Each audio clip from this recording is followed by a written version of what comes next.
I'm 79 now. When you live this long, you learn something about people, not from books, not from lectures, but from quiet moments. From the way people look at you when they think you won't notice, from the words that stay in your chest long after the conversation is over.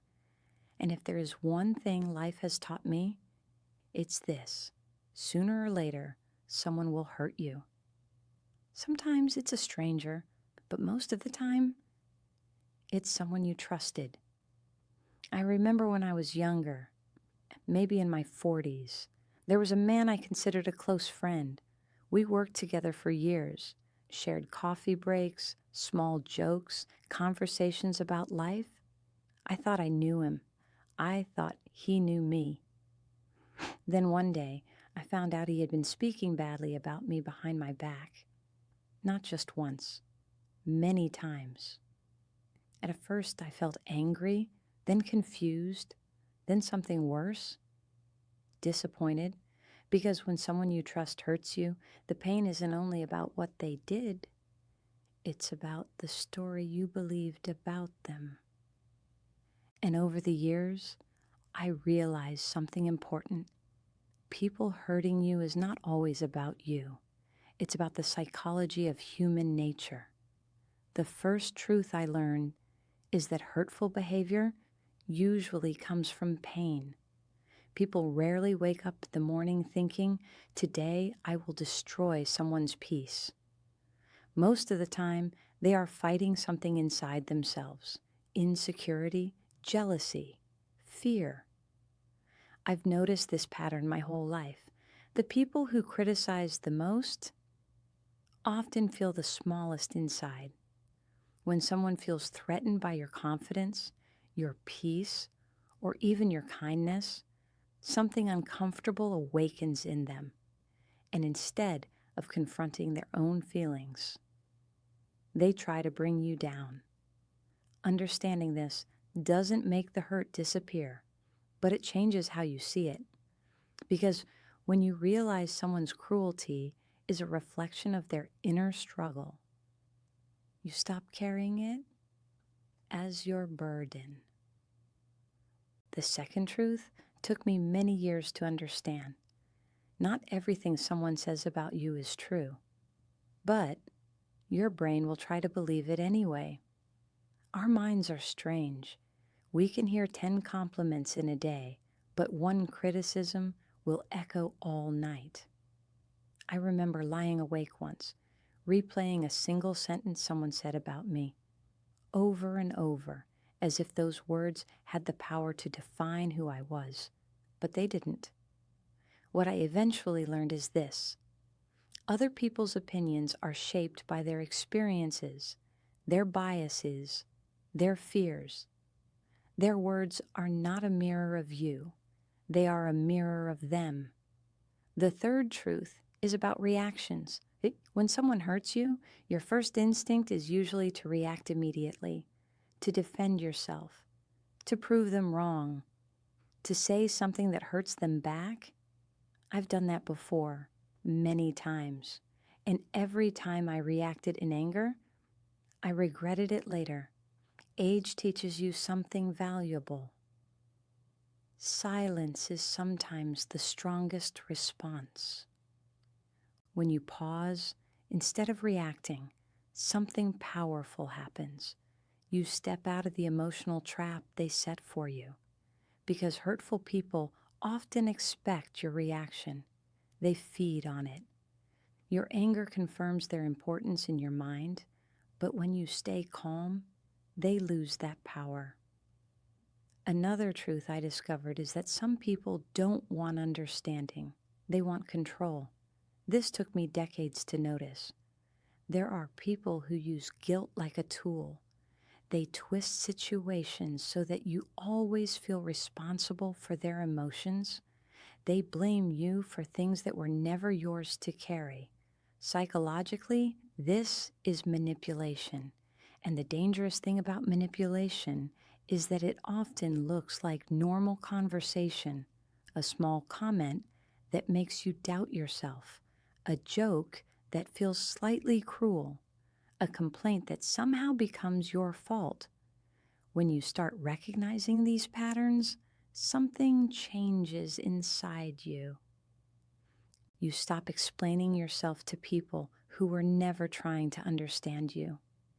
Then there is the truth about emotional energy. When I was younger, I thought every conflict deserved my attention. Every misunderstanding needed to be solved.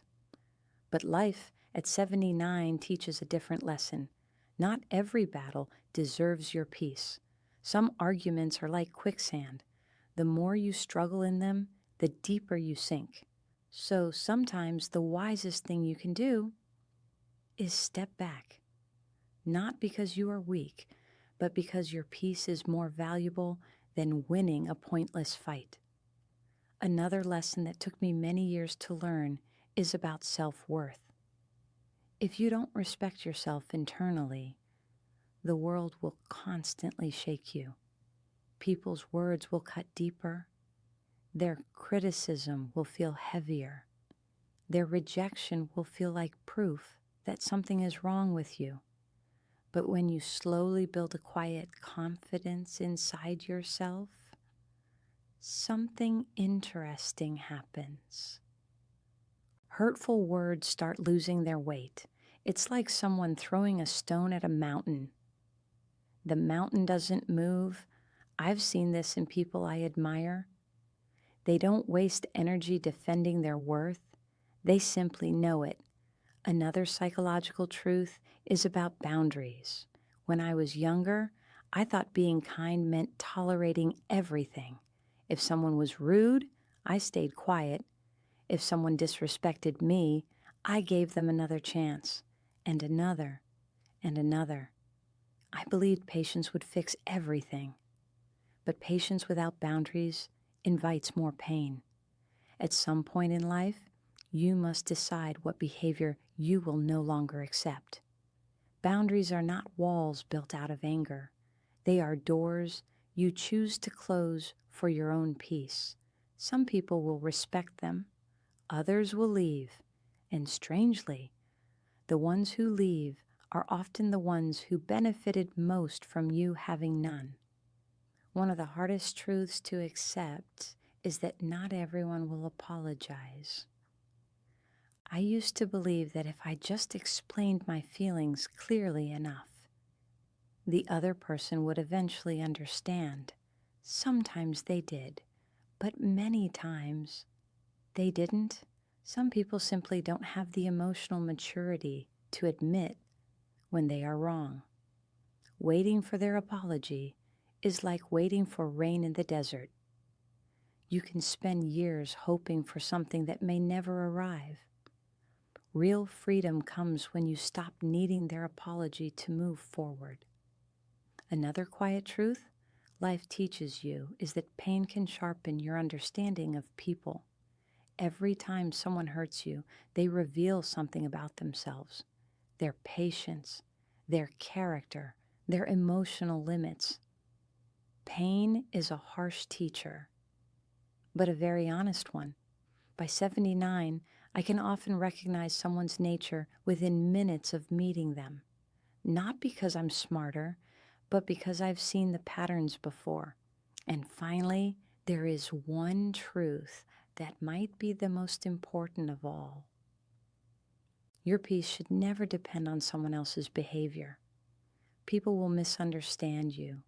They will disappoint you. Sometimes they will walk away without explanation.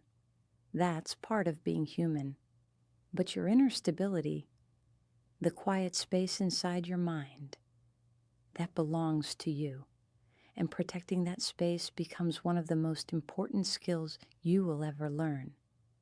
At 79, I've lost friends, forgiven people who never asked for forgiveness, and let go of conversations that once kept me awake at night.